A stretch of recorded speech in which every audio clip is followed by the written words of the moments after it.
Alright, what's up YouTube? I'm back again, and today we're just going to talk about the Snapchat's IPO. So, a lot of people were confused when they see that Snapchat was going to be listed at $17. Of course, you could have bought some at $17, but only if you were a institution or a private investor. So, those are the perks of buying IPOs. Once it starts to get listed, and other people have probably bought it below that at the private round when they raise funds for the company. But they just typically tell you that, okay, it's going to be listed at $17. Now, what happens between $17 and this estimated range is that a lot of institutions and private investors, they do step in and they start to buy up the stock. This is where you see 1 million shares come in, and a lot of people are agreeing on what price should the company be listed at. And there's a lot of companies and institutions throwing out different prices. What the New York Stock Exchange wants to do is they want to be able to limit the volatility on the stock, so that way the stock won't be jumping all over the place. So when you see the stock is up 42%, this simply means that it's up 42% from listing price. So I think the stock opened up at 24. The dip down was 23.5.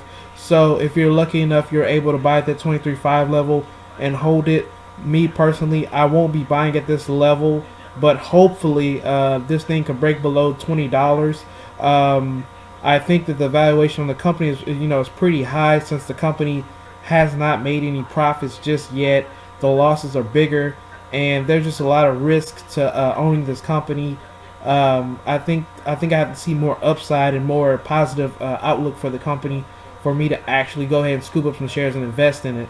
But what we've seen here was that for the listing and for the opening of the stock is that there were a lot of retail investors. Retail investors meaning, me and you, or, individuals that simply trade and invest and are looking for things to invest in. They were setting higher orders, and they were going and canceling it. They were setting orders, they were canceling it constantly, which caused this thing to open up, I would say, a little late, or maybe this prolonged the process of opening up the stock. So this was the problem with opening up the stock, because a lot of people were placing those cancel orders and those buy orders, and not everybody knew what price the stock was going to open at, and not everybody was knowledgeable on the real-time updates for the stock. So like I said, the stock opened up pretty good, but you see this 42%. Their 42% is only for the people who bought it at the $17 level. If you're lucky enough and bought it at 23.5, you're making a little bit of profit, but you're not securing that whole 42%. But that's what I want to clear up for the IPOs. The same thing you've seen with Twilio and other IPOs such as that. They give they give the companies high valuations, and usually what happens is that there are a lot of buyers come in. They're not knowledgeable on actually investing, and a year from now the stock price is below or is just breaking even at IPO price. So that's what you typically see, and Snapchat will probably be no different. Tomorrow probably might trade negatively, or we might see it break below 20. Hopefully it breaks below 20. There's already a company issuing a price target for the stock to be at $10. So there's already negative reviews coming out for the stock, and there's also people coming out saying that I wouldn't be a buyer, at such level, because the company hasn't really generated a profit yet, and they're just trying to compare it to Twitter, Facebook, whatever have you. They're looking for something to compare. This thing was listed as a camera company. There's questions on that. You can list it with GoPro. It'll be higher traded than GoPro. There's just a lot of things that is questionable for this company. So this is what you see with an IPO.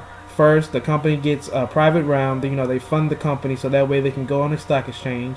Secondly, they go ahead and get price evaluation so that way they can have a listing for private investors to buy it at, such as you've seen at $17.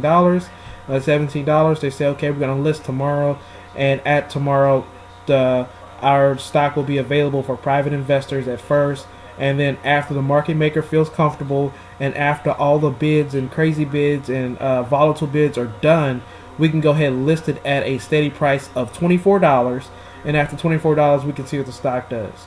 But they want to be able to secure the volatility, and they do not want stocks to spike everywhere. So it will take a little longer, but they want to make sure that the company is priced reasonably, and they don't want the stock to be jumping everywhere.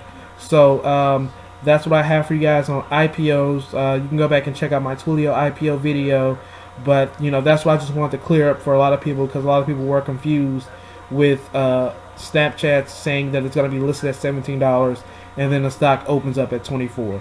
You have to do your research. You have to get a little bit more knowledgeable on IPOs and also secondary IPOs if you're not aware of those. But that could also hurt a company stock. But go ahead and do more homework on IPOs, and you will understand it better, and that'll put you ahead of the competition.